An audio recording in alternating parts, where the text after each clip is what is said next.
Hello everyone, welcome to today's video on Terraform modules and graphs. Terraform modules and graphs are very powerful tools that enables us to create modular and reusable infrastructure code.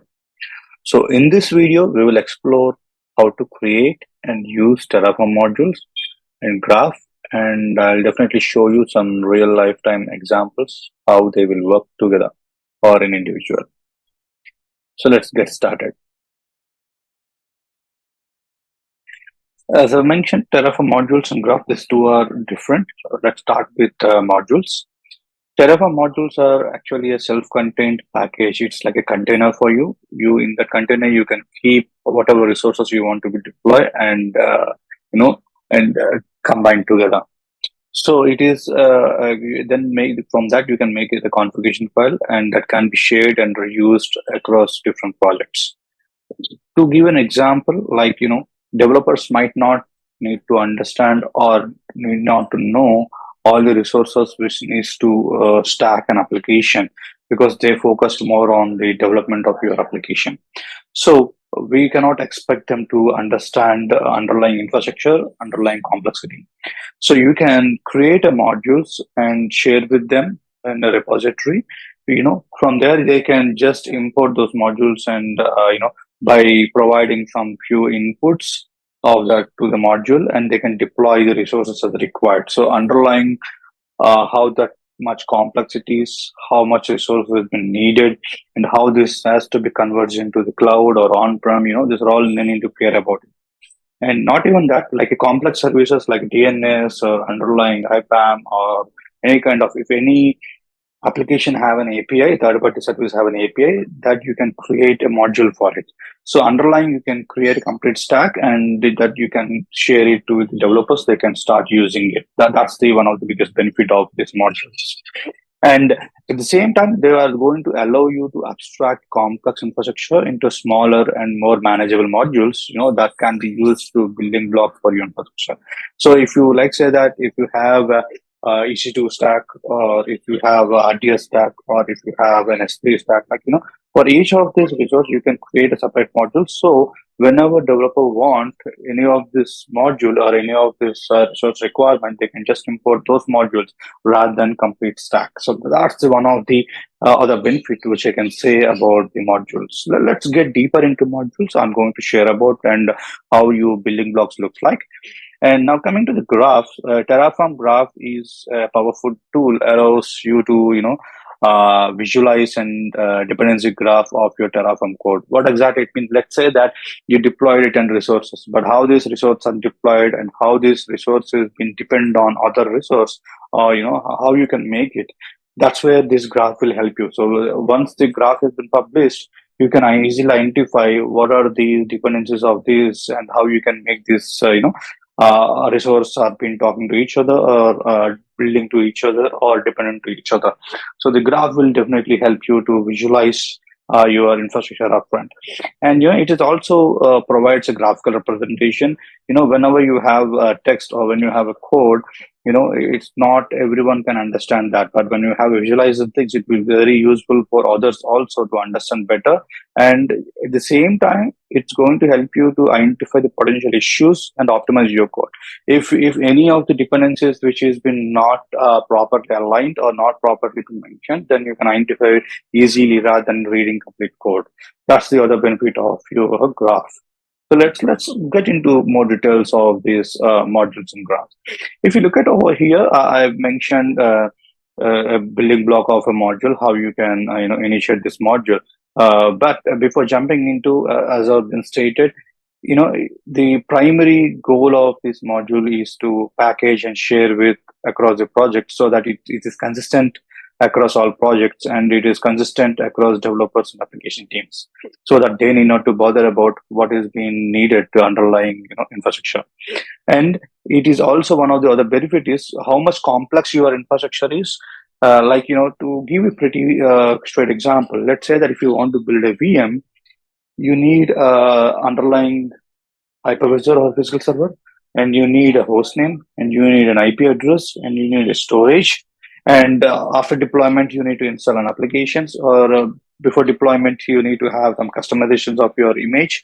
And there's so many things have been required. So when you need an IP and host name, then it has to go to DNS. And when it need a resolution like forward lookup zone or reverse lookup zone in the DNS, so there is so much dependencies. And not only that, the foundation services, like if you want to have authentication mechanism, I need to go to a Active Directory, or I need to go to some other SSO, or I need to go to some other authentication my LDAP kind of an authentication mechanism. So when I have API managed SaaS or password, so I can create modules for that too, so that I can import into my infrastructure. So it's not a simple deployment of VM. In an enterprise, you might have a complex infrastructure, but with the help of this Terraform modules, you can segregate and bifurcate into smaller chunks, so that it is very easy to manage. And not every time you deploy all the resources. So whenever developer needs, they can just have consume that module has been created. That's so much easy. And at the same time, modules is a great way to keep your code organized and can be used to create a reusable infrastructure components that can be shared. So, when you look at your Terraform stack of your code, when you have a multiple modules, small building blocks of your resource requirements, so it is much easier for to organize it. And here, if you look at, so far in my videos, you might have saw, deployment, how you did it with, in Greenfield. And you saw that how Terraform init or Terraform plan or Terraform apply works. So in my other videos, I'll share that in my video description. But now if you look at here, I'm directly calling my module, which is a Terraform module called name EC2. And I'm providing a source. If you look at under the source from where that EC2 module has been getting, created. So that in the current directory, if you have EC2 module folder, and under that you have, you have your requirements of your module, like, provisioner of EC2 or provision of S3 bucket or any other modules you duplicate right now. You just need to provide the module path where Terraform can get the required module, which is named EC2. And AMI and instance, and these are all our variables. You can declare variables here, or else in the variables.tf, you can mention over the default values over there. So however you want. So if you mention variables here, these variables will overwrite the variables which you mention in variables.tf. So however you want to manage, you can maintain those variables as required. Now, if you look at a Terraform graph, as I mentioned, Terraform graph is very helpful, a handy tool. If you want to visualize dependencies of one resource to other, then it's going to help you how you can look at. There's a lot of ways to, generate these graphs, one among which I'm going to show you now. But at the same time, like, you can use Terraform graph to visual representation of your infrastructure, which will help you to understand not only you, if somebody want developers or if somebody want architecture, like, if somebody want to look at what has been actually solution has been derived and whether it is deployed exactly as the dependency, those kind of correlations you can do for a better understanding of your complete infrastructure deployment. So that's the other benefit which I can show you how these Terraform graphs are going to help you. So I have labs for you guys for Terraform modules and Terraform graphs, where I'm going to share you much better and explain how that works for you guys. And now let's dive into some hands-on examples so that you can understand much better on that. And guys, this is the Terraform module which I created for EC2. And if you look at the Terraform, is the higher folder architecture, like, Terraform EC2 with modules. Under that, I created a folder called EC2. So this is what the module which I've been referring. So when you creating a module, these are the three minimum or recommended files. One is main.tf, and you have outputs.tf, and you have variables.tf. So what is that main.tf is? This is where you define the resources which you've been needed and as part of your dependencies or requirement. So this code will help you, or the stack will help you to mention stack your required resources. Here I've been mentioned in terms of VPCs, internet gateway, routing table, subnets, association of routing table and security groups. and whatnot, EC2 instance, S3 bucket, and I want to, this is complete stack for show an example. And in the outputs, this is where the outputs which are, because after running, creating this stack, you need to have certain details what has been deployed. So here you can define a number of output variables, what you want to see post deployment. So this is where I mentioned instance ID and instance public IP. These two details I would like to have it, to track for my purpose to view whether the deployment is successfully completed or not, for just my testing purpose. And you can mention other variables too, however you want. You want a private IP of your instance, or if you want a security group ID, or if you want VPC ID, however you want, like whatever resource you deployed based on that. If you want to print certain output for your reference, you can mention all those variables in this output.tf. And you have a variables.tf over here. So this is where what I've been mentioned in main.tf variables declarations here, I've been passed with certain default values. So these three files is only output.tf is little new for you if you're following my sessions. Otherwise, remaining main.tf and variables.tf, it looks same what we've been, if we want to deploy a standalone resource without using a module. That's what you might see. But what it's been changing is, once you have module created with this folder hierarchy, then you can come to create your AWS E2, EC2 or main, whatever you name it. Here I'm calling this module. If you look at my code, looks much smaller now. If you just imagine, if some developer want to write all that code which is inside the module, and what are the dependencies they might not know. For security group, you need to have ingress, egress, and for VPCs, the dependencies, internet gateways, these are all, common developers might not know all these factors. So to write all that code for a developer, it's really been hard for them to, develop the code at the IAC and to deploy. And if some issue arises, or if it has been in a security breach because they haven't mentioned anything that's been required or obsessed over it. So, for that reason, now once you develop a infrastructure as a code as a DevOps engineer or SRE, however you want, now you can, once you share with it, the code remains pretty much smaller over here. If you look at, they are just, mention module and the module name and a few of the resources, like, source from where they are getting from passing through .ec2 folder. That's what folder they are getting it, a module, and, access key and secret key. And if they want any additional variables, which we passed over here, they can pass it over here. So we are providing variable.tf for them here, and the terraform.tf for providing the credentials. So they have all the details. Now the code remains, not more than 10 plus or 13 plus lines. But if you look at our main.tf, it is a lengthy code where to mention the manage is a little complex for them. So that's the one of the benefit of the module. Now you have this module imported and you want to start with it. Now, as simple as that, they can run the Terraform init for initialization. And once required plugins has been downloaded, then one more thing what you can do is you can search with Terraform refresh, so it will see whether any resources has been deployed, what is the current state of it. If you look at empty or not existing state, so there are currently no more objects tracked in this state, so there is nothing to refresh. So that clearly shows us so far the stack has been not deployed any resources, so we are good with it to proceed Terraform plan. Now, when we run the Terraform plan, it is just as simple as that. If you look at, even though you right now your main.tf, in my case, AWS-EC2.tf have modules imported. Now let me run plan. If I'm running the Terraform plan, now it's going to show me, see here, it's going to add 11 to add, 0 to change, 0 to destroy. And outputs are expected instance public IP, instance ID, because these are the two outputs which I would like to display after the post. Now, if you look at when I'm running the Terraform plan, I have all these 11 resources to be created. So from where these are coming? Inside the module, which I mentioned in this main.tf.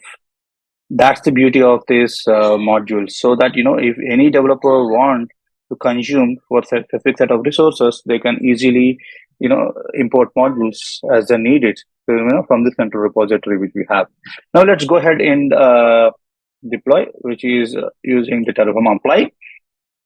And when I'm starting applying, if you look at, it's again going to refresh the state, and it's going to show me 11 to add, 0 to change, 0 to destroy, and these are the outputs for me. So I'm good with it. So I'm proceeding with keeping yes, so that I'm giving my command to proceed for a deployment. Yes.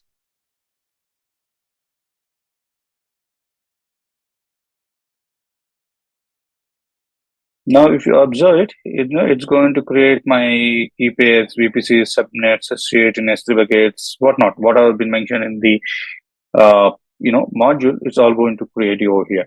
And by the way, this repository which I'm currently using, I'll share it in my public repo. I'm going to paste that public repo URL in the video description. You can leverage it if you want for your testing. Obviously, in enterprise also, this might be working, but you need to change as per your requirement in terms of variables, in terms of access keys, or in terms of how you pass your credentials. If your credentials might be getting from the credit vault, that's usually enterprise use. So you need to do a little changes, but from the module standpoint, it works absolutely fine. There is no issue whether you are doing a testing or whether you're doing an enterprise. In enterprise, as I mentioned, some variables might need to change based on your requirement. Otherwise, it's good to go. Now, if you look at, because I do mentioned certain details, like I want to install Nginx, and I want to install updates, and I want to start the service. That's what is happening. So it deployed the instance, but it's just having my deployment is going on. So if you look at, deployment is completed, and one more thing, if you look at, I ran local executes to test my connectivity. So the connectivity is working. If you look at 35, this is the public IP of my instance.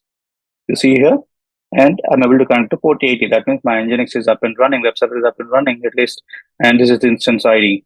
Now, if you want to test whether this instance ID is been appropriate or it is not, what we'll do is let's go to AWS console, and let's see how it is good for us. So this is my AWS console. Let me refresh it. This is my EC2 instance. If you look at here, so this is the public IP which I showed you, and this is the instance ID which is being printed over there. So it is good. So now let me copy and show me this. See, my Nginx is up and running, so I'm good to go on it. So this is how actually you can use modules, and at the same time, you inside the module however you want.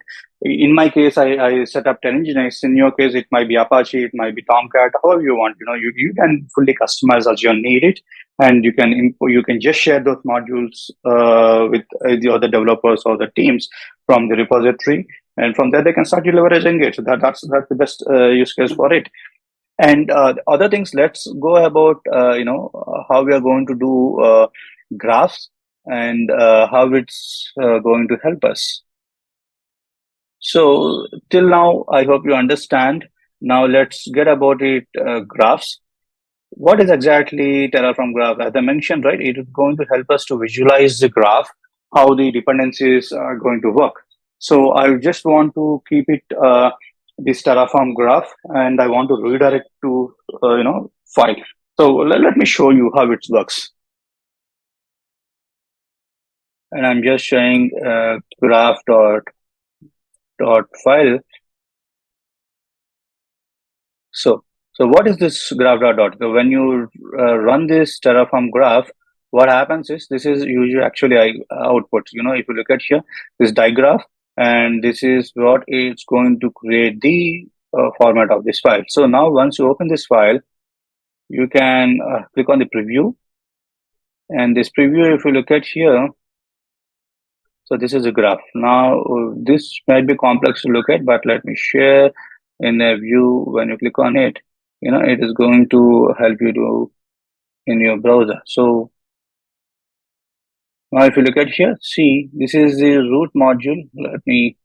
So if you look at from the root module, it is going to output of instance stack and output of instance ID. But this is the module of EC2 instance, which is closed. And these are the different resources which is going to expose for you.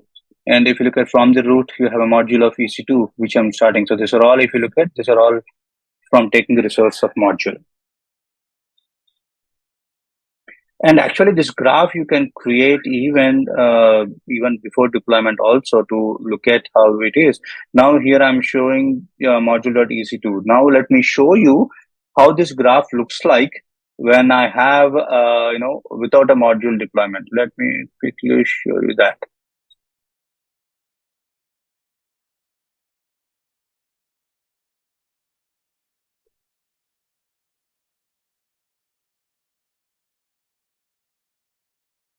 Now if you look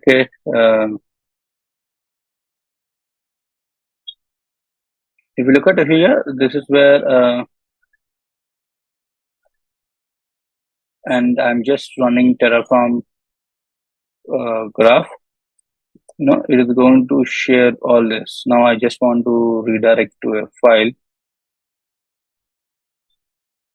And this is without a module. If you look at this code is a complete direct resources which I'm deploying it. Here I have a graph. And when I click on here, so now I click on, if I see here, it is direct module. Here it's not showing any module name. Let me show in the page.